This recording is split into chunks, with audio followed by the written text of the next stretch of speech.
Hey, I'm Stephen Glosser. And I'm Megan Pikert. Welcome to the Going Somewhere podcast. A podcast for anyone who finds themselves in the ambiguous adventure of young adulthood. A season that's marked by uncertainty, change, love, heartbreak, and a whole lot of big decisions. Join us for some real conversations as we dig into what it looks like to be a follower of Jesus in this beautiful yet complicated season of life. We're so glad you're here, and we'd love to have you join our little Going Somewhere podcast community. Follow us on Instagram at goingsomewhere.podcast and join the conversation. We're all going somewhere. We might as well go there together. Thanks for listening. Let's jump into today's episode.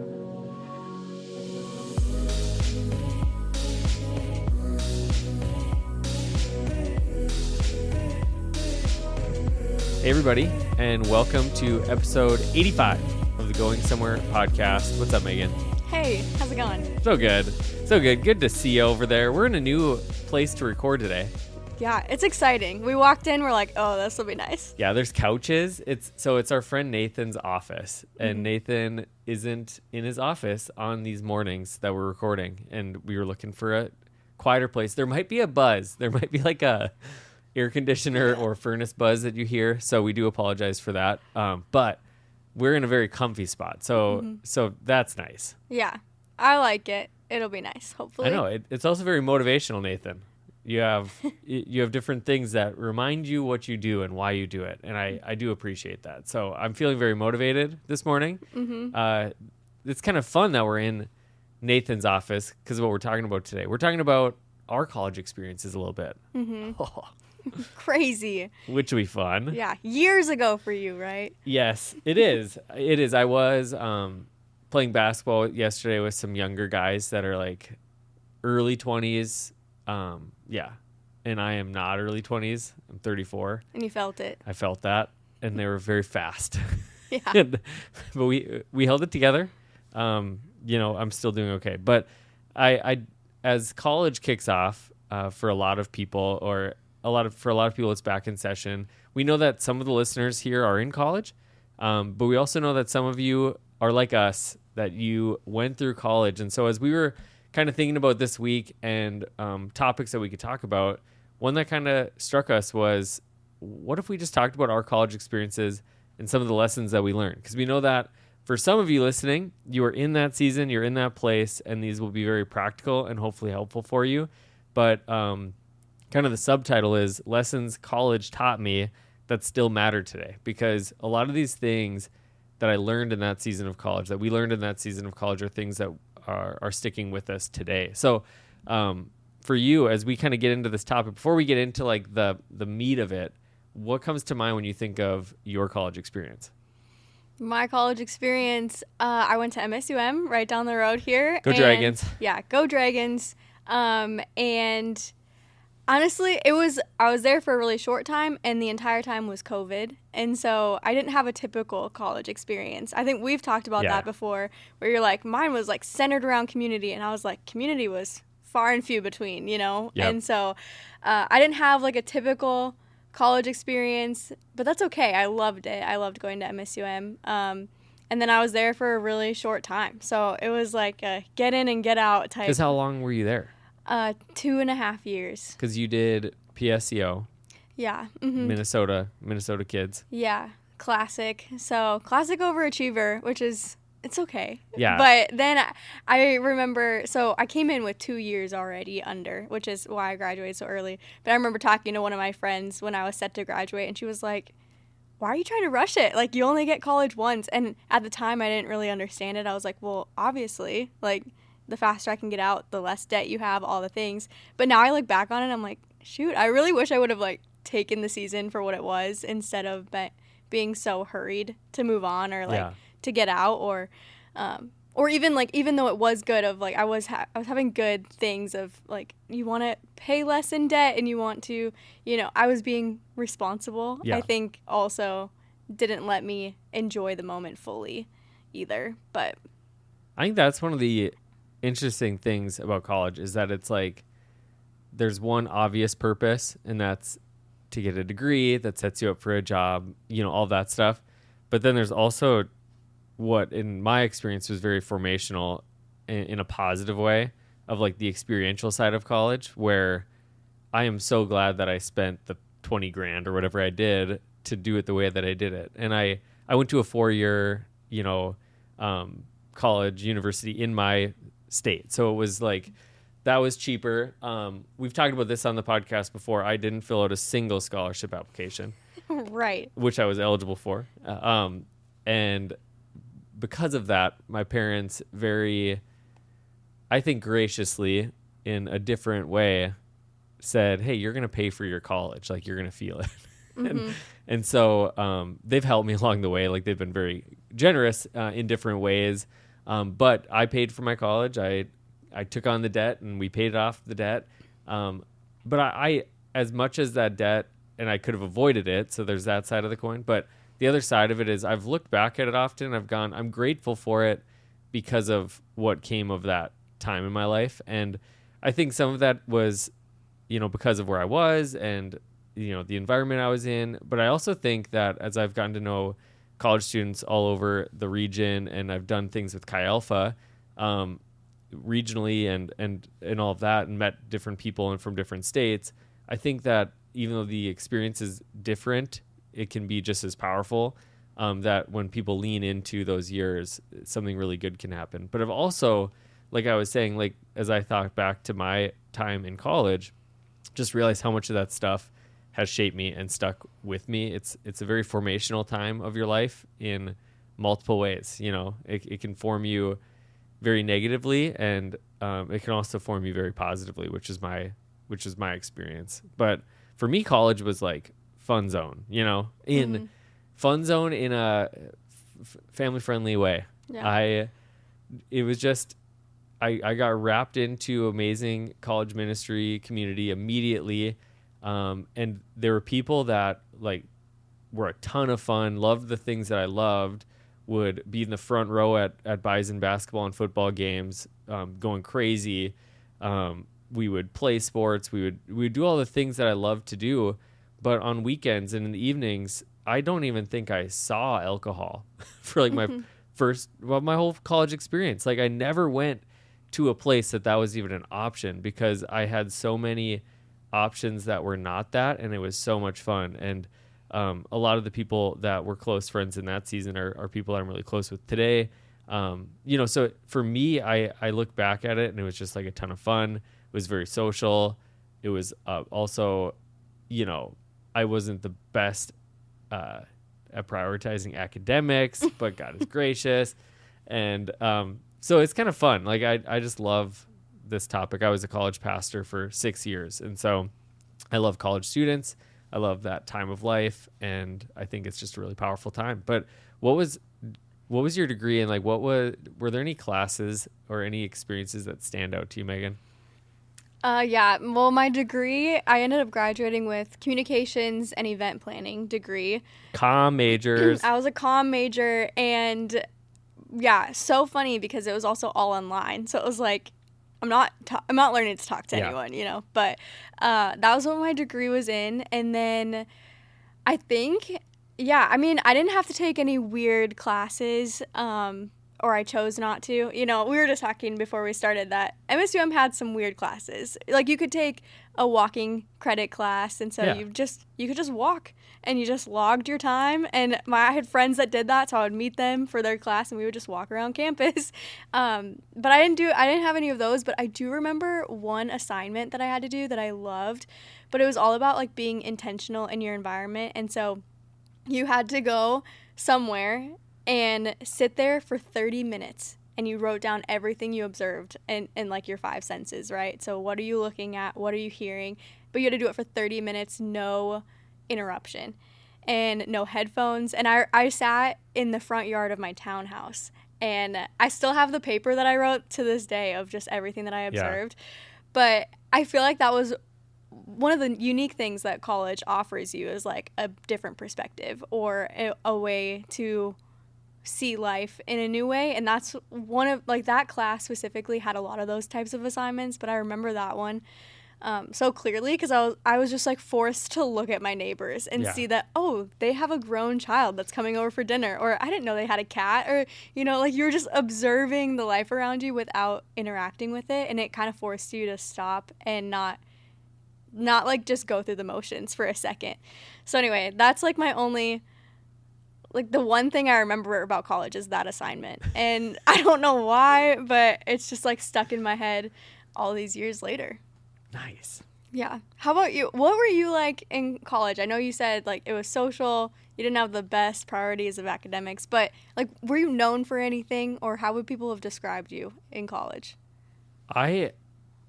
For me, it's fun because I came out of my shell in college. And not like I was in a shell altogether in high school, but I was not a upfront person. Like I wasn't a front of the room, person. I love to make the back of the room laugh was kind of how I was in high school more so. Like I was telling the side joke while the teacher was talking. But in college, I think just people pushed me and put me in positions and gave me opportunities where, whether it was doing announcements for Chi Alpha or emceeing events or, being asked to do the improv comedy thing. All those things were things that were definitely out of my comfort zone. Like those weren't the things that I was known for in high school. And so in college, I was the upfront person. I did a lot of like the emceeing announcements and all that stuff.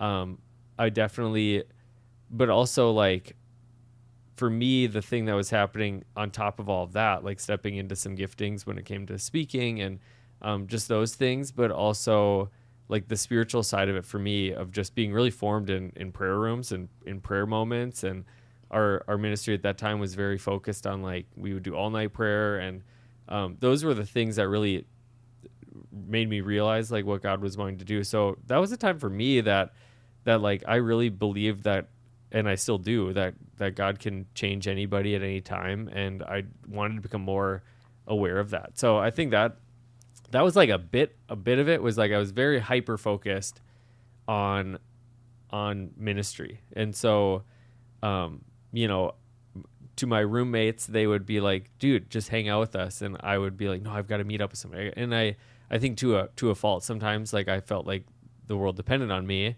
That's some of the breaking off that's happened over the last several years is like God wants to partner with us in what he's doing, but I'm not so important to him, or so important that it won't happen without me altogether. So I was very much like busy, and there's always something else. There's always more. There's always another opportunity that I could say yes to, and definitely was in that realm too. But yeah, for me, it was just a lot of fun. Like it was multiple nights a week. It was game nights and fun things and doing all that. And the college side of it, I did enjoy it. Like, cause I was PR and advertising. So I was a comm major. And so I did like the video stuff. We had like a, video, like a news class, essentially broadcast journalism class. Did a lot of writing classes. One of my favorite classes was one called Crisis Communication.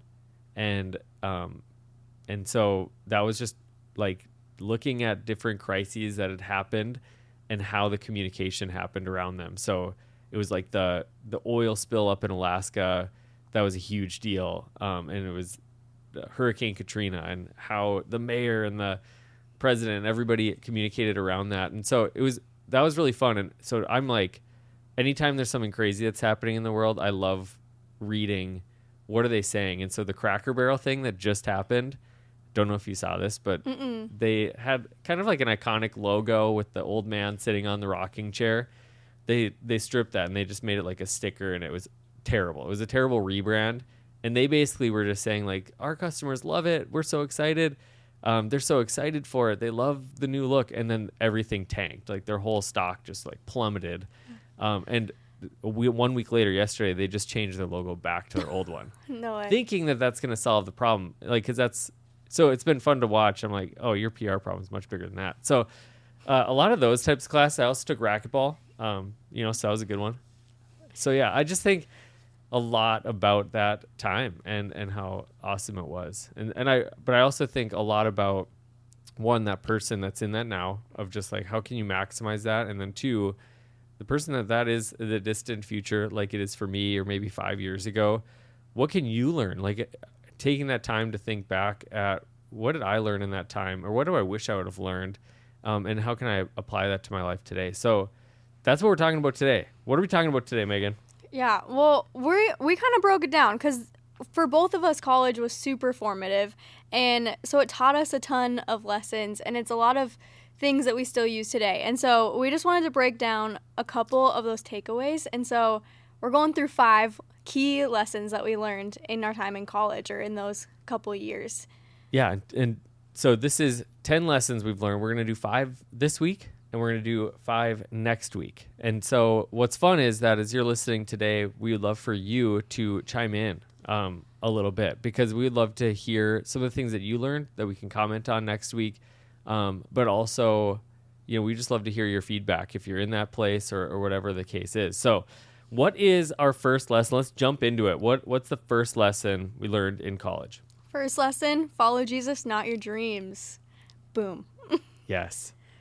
I love this one. This one is, so when I was kind of stepping away from college ministry in 2019, I got to share one more message on campus, and it was super fun, but it was really reflective for me, because it was just not the 6 years of being on staff, but the 4 years as a student, and just what did I learn? What do I want to give to these students one more time? And this was kind of the heartbeat of that came out of that, was just, I think the world obviously says chase your dreams or follow your dreams, but Jesus so simply says follow me. And I think a lot of college students go into that season and they're told follow your dreams, you can do anything, and people all around me were just, either not dead set on anything, or they were dead set on I'm going to be this and I'm going to do this. And so their filter for everything that they said yes to, all their priorities came from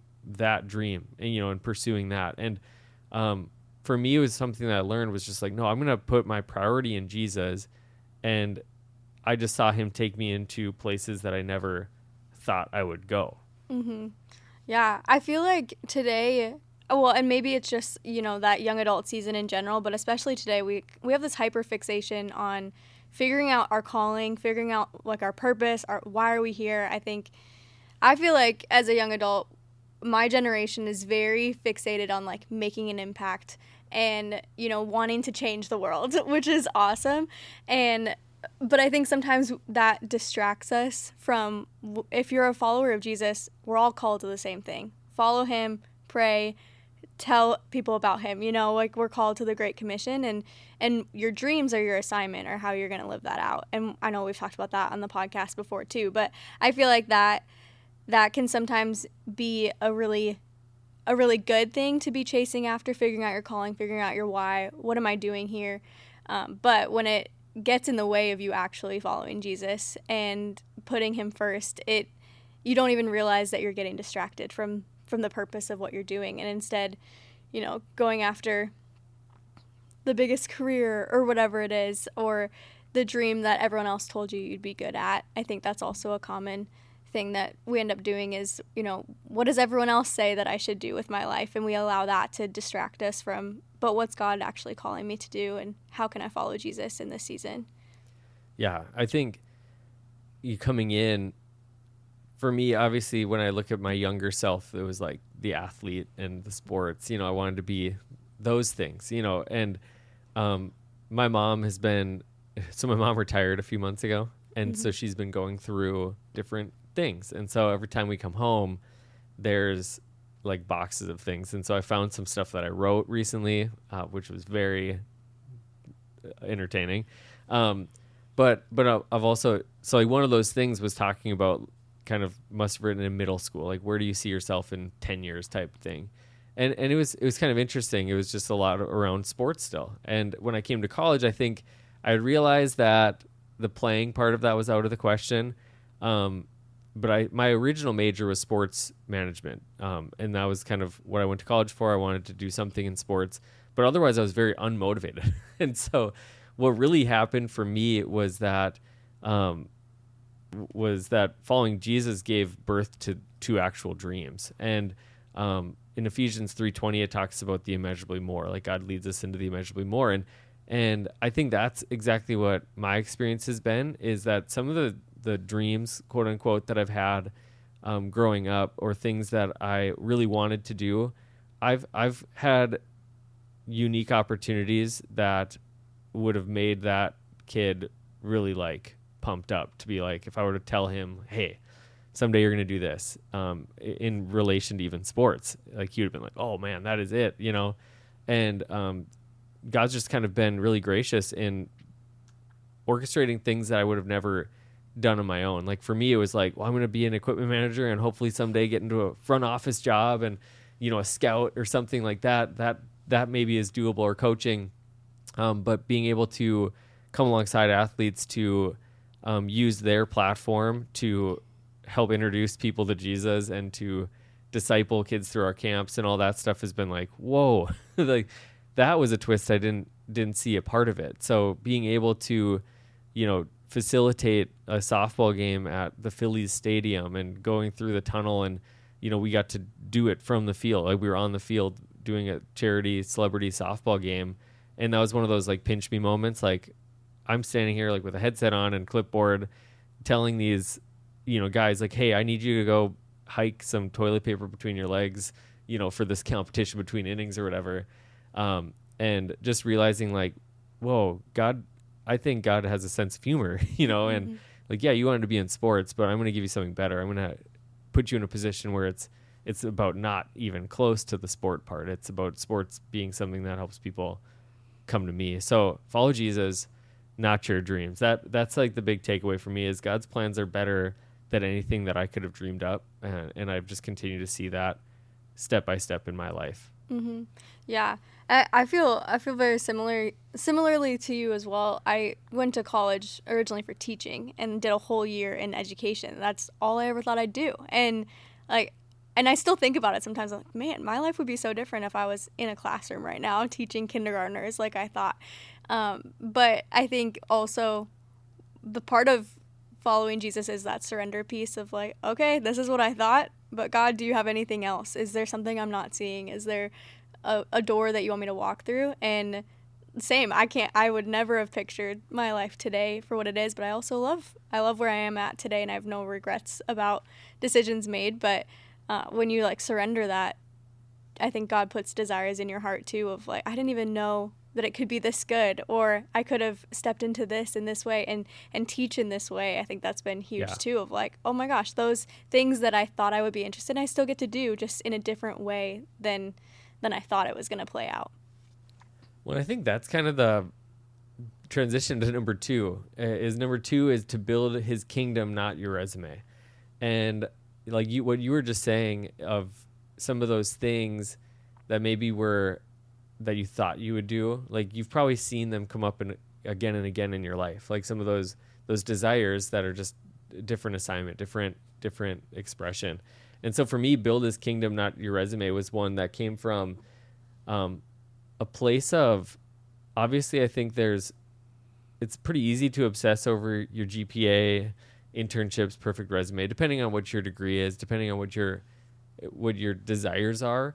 And I just remember that, like, I felt at times behind because, you know, somebody would come in and talk about internships and or ask a question. A teacher would ask, like, let's talk about your experiences with this content or whatever that we were learning in class. And people would raise their hands and be like, yeah, my summer internship, I got to do this. And I was like, oh no, in some ways. But at the same time, I had this thing deep in me that was like, no, like this, you know, follow Jesus, not your dreams, and build his kingdom, not your resume. Matthew 6:33 says, but seek first his kingdom and righteousness, and all these things will be given to you as well. And so that being kind of like a mantra for me was one that it's like, yes, there's going to be opportunities that I can build a resume, that I can add something to it, that I can do, you know, I can take on a committee role for this student club, and I can spread myself out, and so I can have all these different things on my resume,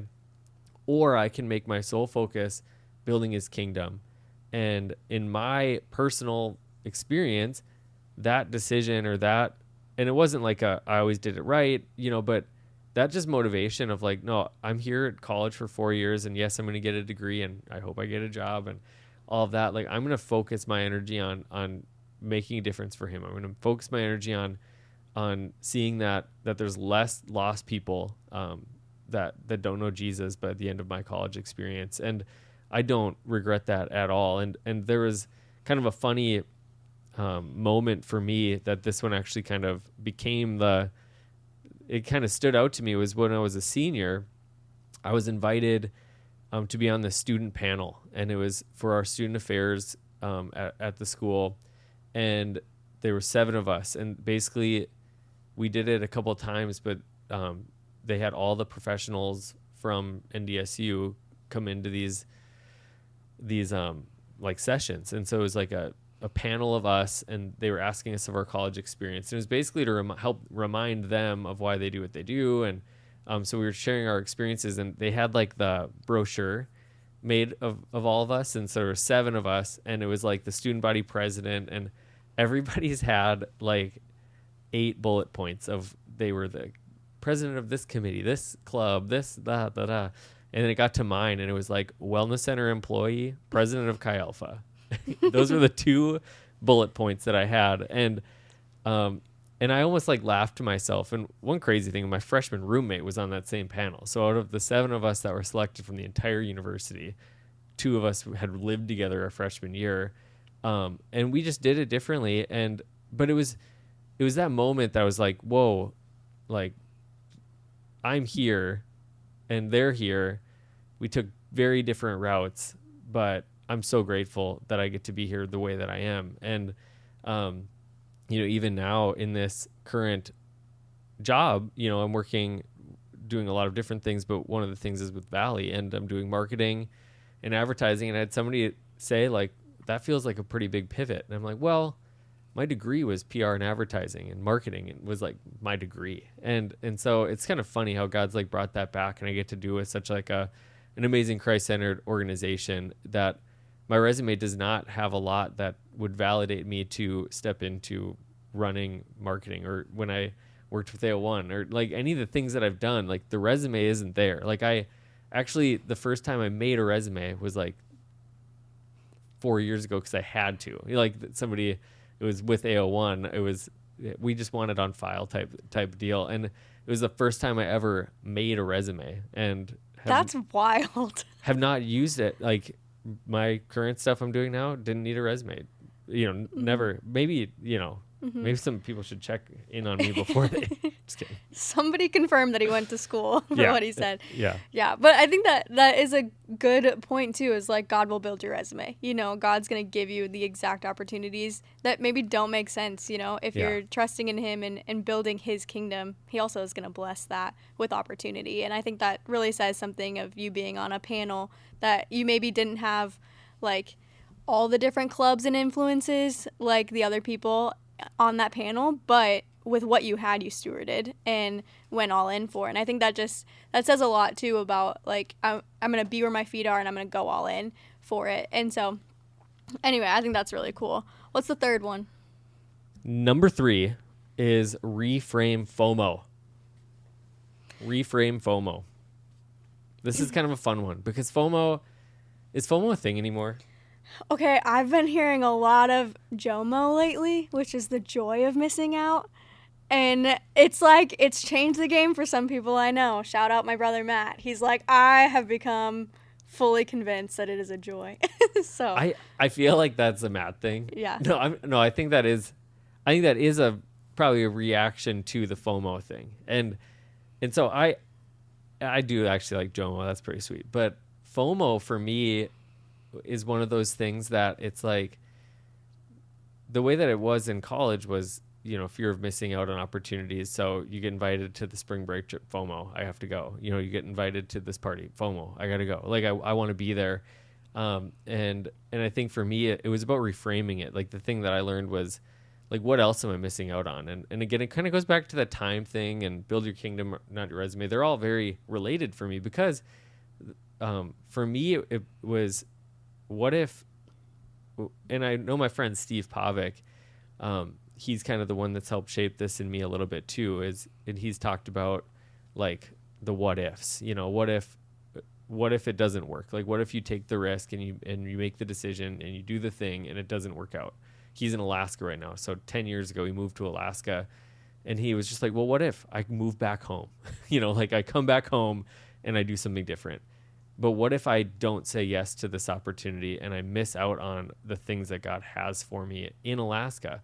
And I think of just his story in itself, and you think of what he's doing in the villages and what he's doing at the University of Alaska Anchorage and the impact that he's had in that place. Like, what if he didn't go? And so reframing FOMO for me is, I don't want to miss out on what God has for me. Like, I don't want to miss out on the things that God has in my path and in this season of life. And so in college, that was, there's a conference and it costs some money, but I'm going to encounter God. Like, I don't want to miss out on that moment, even if it means getting behind in another area of my life. Or there was definitely internship opportunities that I should have taken, could have taken.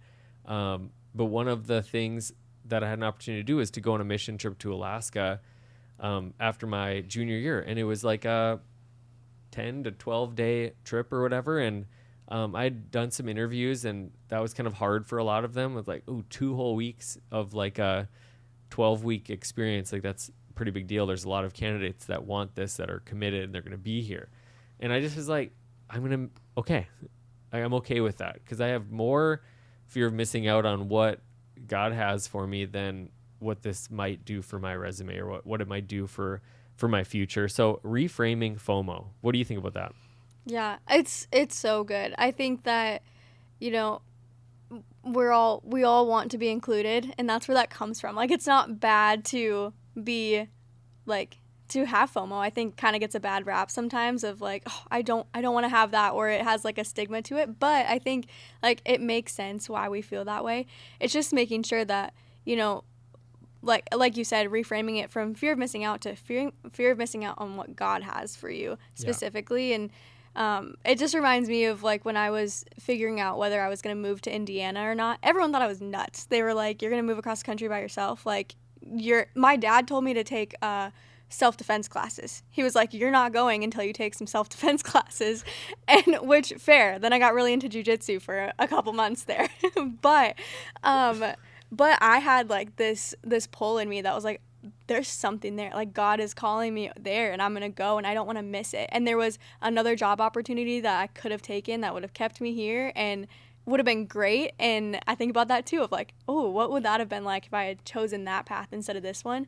But I also think that was specifically the opportunity God had for me in that season. And I would have missed out on so much experience, so much growth, so much hard things that I went through that year. If I had been so focused on the fear of just missing out on what was happening here. Yeah. But instead it really was like, I have a fear of missing out on what God wants to do in my life more than I'm going to miss out on the couple things that I'll miss with friends, like, and that was when I was talking to someone about making that decision. She just told me, she was like, Megan, you can always come home, but if you don't leave right now, you might never leave. Yeah. And I remember I had moved there in August, and it was October. I was so homesick, and I was like, this is the worst decision. Why did I do it? And then I just remember Macy telling me that, and I was like, I can book a plane ticket. I can go home and just see my family. So I went home for 3 days, and I went right back. And it was just this realization that, like, but I was where my feet were supposed to be in that season. Yeah, that's so good. I just think whether it's like something like that, it's the lessons that we learn that still matter today. Because, for me, it even comes to some of the family stuff. There's opportunities that I have, and Taylor and I are pretty social. Like, we have friends, and you have friends? We do. We do things outside of ministry. We do things outside of our family, outside of our home.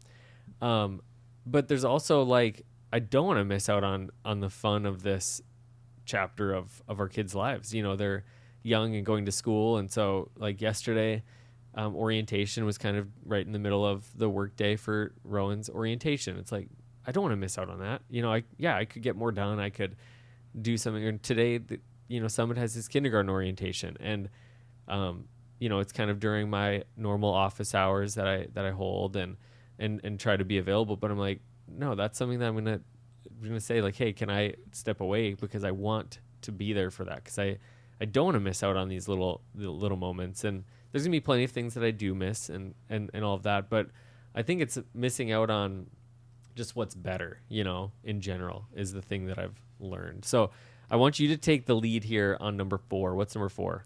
Number 4, respect your limits and habits form hard. This is tricky, I think. But in college, you want to do everything. As a young adult, you want to do everything. It's hard to say no for a lot of us. And respecting your limits is a lot of, what's the best priority of your time right now, and what is in college. It's really easy to say yes to everything, go to everything, stay up late, sleep in past your class because community is more important. Like you can kind of sway on either side of that, and but also the habits that you're forming right now will determine your entire future. That's a bold statement, I guess, but your entire future will determine a lot of things. And so the way that you're handling money right now, the way that you're what is the priority of your schedule right now, what goal are you pointing it at, all those things, who are you surrounding yourself with, that's all forming you right now. And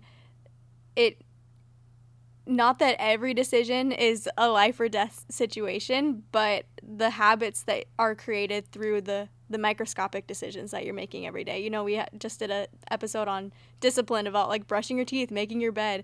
I remember that was one thing I got right in college, was that my bed was only meant for sleeping. I didn't sit up there. I didn't like read a book up there. And that was just a habit that I formed that was like, this is a discipline for me. But it helped me like be out of my dorm room, go hang out with people. Don't sit here, like don't Right. hide away, and it really taught me a habit of forming community in that way. But yeah, what would you say for that? Like, why are creating limits, boundaries so important, and figuring out what healthy habits are? Yeah, I mean, I think for me, this is one that was learned from failure. Was I stretched myself way too thin, and as much as, a lot of that led to really good things, there's also this level of my procrastination. Putting things off into the last moment, has bit me so many times. And it was something that was in college. It was pulling the all-nighter to write the paper, for the next day. But it's also become like what's maybe like the go-to for how I prepare for something big. Like I remember being, it was a while ago, but I was speaking for something, and it was when I was speaking, I didn't do that a lot. And so this was kind of like a big deal. I was super excited, and I had months to prepare, and we went on a vacation. We went on a vacation to, I think it was Mexico, with Taylor's family, and I was doing this event like 2 days later. I stressed about it the entire vacation because I was like trying to not think about it, but I could have gotten it done. I didn't get it done.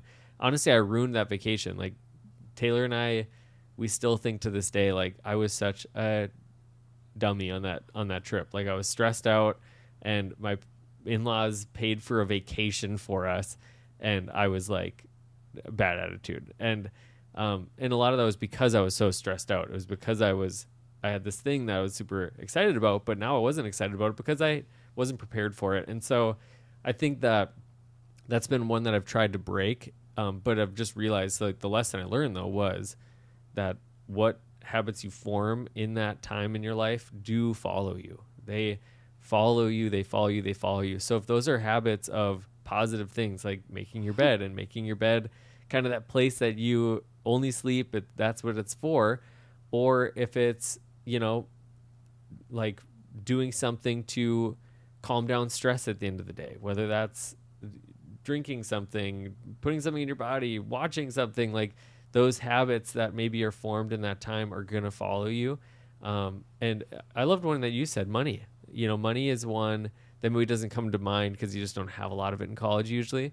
But I would definitely say, like, I was one to not pass up an opportunity to go get B-dubs or Applebee's after something, even though I didn't have the money for it. And that's been the number one budget issue that Taylor and I have dealt with in our marriage, is just food. It's like, we're not spenders on clothes. We're not spenders on things, but when it comes to eating out, if we're asked, we go, like, so that's one of those things that maybe it's not a huge deal now, but it can be, and it can be a stressor even today. So I think that for me, it's just recognizing whatever those things are, we have to respect our limits and that habits form hard. What's number 5? Number 5, surrender your plans to God's purpose. We kind of talked about this a little bit, but you kick us off. Yeah, for this one, I think this is kind of a culmination. And so as we kind of wrap up this week, this is one that just felt big to me. Surrender your plans to God's purpose. It can kind of come in alignment with a lot of the other ones. Originally, when I was thinking about this, I was just like, ask God to break your heart, because that was the thing that I did in college, or that was one of the things that a lot of us did. That was just the environment I was in. That was a common prayer, was God break our heart for what breaks yours. And that made us so much more focused on seeing lost people found and loving people into the kingdom of God. But that was just kind of the thing. It was like, no, I want to surrender my plans to God's purpose. Proverbs 19:21 says, many are the plans in the man's heart, but the purpose of God prevails. And so that was really when I learned, like, what does it mean to live a purpose prevailing life? Like, I have a lot of plans. There's a lot of things I want to do. I've got notebooks full of things that I hope to do someday, but I want to stay focused on God's purpose. And so if those things fall into that purpose, yay. But if they don't, that's okay, because I want to surrender to his purpose for my life. God often interrupts and redirects. And I just think of so many kind of things that maybe were in my mind, when I was in college, of what the next 10 years would look like. And for me, it's been about 12 years since I graduated college. So when I think of what that guy thought the next 12 years would look like versus what they've been like, it's just crazy to me, and along the way, I've learned again and again to surrender. And it doesn't always look like you thought it's going to look like. It's not always going to look what other people expect it to look like. But I've never been disappointed in those moments. And this is just kind of like a side note a little bit. But the other night, we got rid of our rocking chair that we've had since Kinsley, really before Kinsley was born. And we've had a lot of these moments lately where we've taken apart something. We took the crib apart. Rowan's in a big boy bed and all that stuff. But this one hit me like a ton of bricks. I don't know why, but my in-laws were in town and they were going to take it because they were given to somebody. I can't remember exactly what was happening, but they were going to take it. And it was kind of a sudden thing. Like, they were like, all right, we're leaving. Let's load up the chair. And I went in to get it and I just started weeping. Like, I started weeping. Like, I looked at that chair and I thought of the 7 years of rocking babies to sleep and middle of the night, kids crying and me going in and sleeping on that chair, or rocking them back to sleep, or reading books every single night for 7 years, or praying prayers. And it was that moment, for whatever reason, like losing that chair, getting rid of that chair was like a crazy thing. But the thing that it relates to what we're talking about is that, it was in that chair that I processed many difficult things, because maybe in the busyness of a day, it's hard to really like think, about, okay, like this is going on. When I suddenly kind of lost my job with AO1, we've talked about that on the podcast. Like, that wasn't a planned thing. That wasn't an expected thing. In hindsight, it's a thing that totally makes sense. And I'm very grateful for that time and also the relationships that I still have with all those guys. I get to do a ton with AO1, but like the full-time employment part. And I remember like just moving on, like keep going. And it was a night that that Rowan couldn't sleep, and he was a brand new baby. And I went into his room and I was rocking him to sleep. And that was the moment that God decided to just minister to me in this thing that I'd been carrying. Like, I'd kind of suppressing it and pushing it aside and like just delaying it and not wanting to deal with it emotionally. And it was in that chair that God just like hit me. I had my AirPods in and I was listening to Jireh, like, God, you are enough. And God just met me in that place. And so I just think back to that, and like that moment was one of those, like, man, there's been so many times that it hasn't gone the way I planned, but the way that God has worked it out is infinitely better, is so much better. And I'm so grateful for his provision. I'm so grateful for the way that he leads. I'm so grateful for how he moves in different ways than we expect. And so I think that's like a lesson that I started to learn in that season that I'm very grateful I learned. Mm-hmm. That's so good. I feel like that, yeah, there's so much to surrender. It's not a one-time thing of like suddenly you have it figured out. It's like, it's just constant. I'm learning, and like there's so much to surrender all the time, especially when it comes to our plans. It's easy to get motivated, hop on a passion, want to see something happen maybe before the Lord is ready for you to step into that. But it reminds me of before I ever moved to Indiana and worked for Delight, about a year before that, I thought Delight was like, I was going to work for Delight one day. And so I was still in college and I applied for Delight internships. So I would have lived in Nashville for a summer, did an internship there, and I was so convinced that I was supposed to work for them. I was like, there's no ifs, ands, or buts. I got this in the bag. Like, this is too easy. I'm moving to Nashville for the summer. And I even told my roommates, I was like, you guys can find a roommate for the summer. Whatever. I'm out of here. I'll be back in August. Told my family. And I had applied, and I wasn't hearing anything back. And I was like, what the heck? Like, I'm going to have to figure this out. Why aren't they telling me that I'm supposed to move there? And I was a part of one of their Facebook groups, and I just saw a girl post, and she was like, hey, I'm one of the interns this summer looking for roommates in Nashville. And it just like clicked for me that the reason I hadn't been reached out to is because I didn't get it. You know, like they had already moved on. There was no denial or rejection. Yeah. I just like, and in my head right away, I was like, I wasn't even worth the time of an email to tell me. But it rocked me for weeks because I was so sure that this was where I was supposed to go. And similarly to you, I had a moment where I was living back at home with my mom, and I was just walking our property that I grew up on, and just felt the Lord say, Delight is one day but not yet. And I was like, what do you mean? You know, but it was a promise that I clung to for a whole nother year. And then, you know, the Lord does more than you can ever think or imagine. You know, I was just going to settle for an internship, and instead came on staff with them and had a whole formative year working for them. But it really was a moment where like the Lord had to sit me down and be like, your plan sounds good, mine's better, you know. Yeah. And I similarly to what you spoke to, like, I'm so grateful that it wasn't that. I'm so grateful it wasn't the first door that I thought it was going to be.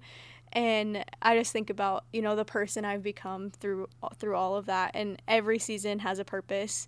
And, like, God can do whatever he wants with anything that you think is too far gone or too hard. And so, yeah, it's something that you're continuously learning, you know? Like, I've had seasons now where I'm like, okay, keep surrendering. Like, I just because you might have done it in the past, you know, it's something that you have to continuously do. But we can be grateful, and I think that's part of remembering that, like, God has come through every single time in our lives, and there's never been one time where I've been left disappointed by him that he didn't do what I thought, like, that he said he was going to do in his word. So, yeah. But you want to give us a recap? What did we talk about today? What's some key takeaways for our listeners? Yeah. First of all, though, that was so good. And I just think it is taking those times to realize that, you know, God has come through more times than we think. And so even listener today, just take some time to look back at your life and just see what he's done, and see that maybe, yeah, you're not where you thought you'd be at this point, but think about all the places that he's led you through to get here, and the people that he's put in your life, and the moments that he's drawn you closer. And if you're in a place that you're discouraged, that you're, especially like, hey, if you're post college and it's just not where you thought you would be, like, don't give up, because God's purpose will prevail as you follow him. And so today we kind of started this off with our first 5. We talked about follow Jesus, not your dreams, build his kingdom, not your resume, reframe FOMO, respect your limits because habits form hard, and surrender your plans to God's purpose. That's the first 5. Next week, we're going to keep this going. One of the big ones we're going to talk about is community, because if you're a college student today and you do not have community, that is a game changer. And so we're going to talk about that and a few other things, but we would love to hear what are some of the lessons that you're learning in college, that you learned in college. And we'd even love to share some of them on the podcast. So DM us at goingsomewhere.podcast. Let us know some of those lessons that you've learned, some of those things that have stuck with you. Just take the time to reminisce on your college days if you're post-college, or if there's something that stands out to you right now. We would love to hear those things. We just love to be able to add that to the conversation, because I know that these are limited to our experiences. Some of these might not have related to you, or some of these might just not stand out to you because there's other things for you. We would love to hear what those things are. Yeah, we love you guys. We do. We'll talk to you later. We're all going somewhere. We might as well go there together. Nice. Talk to you later.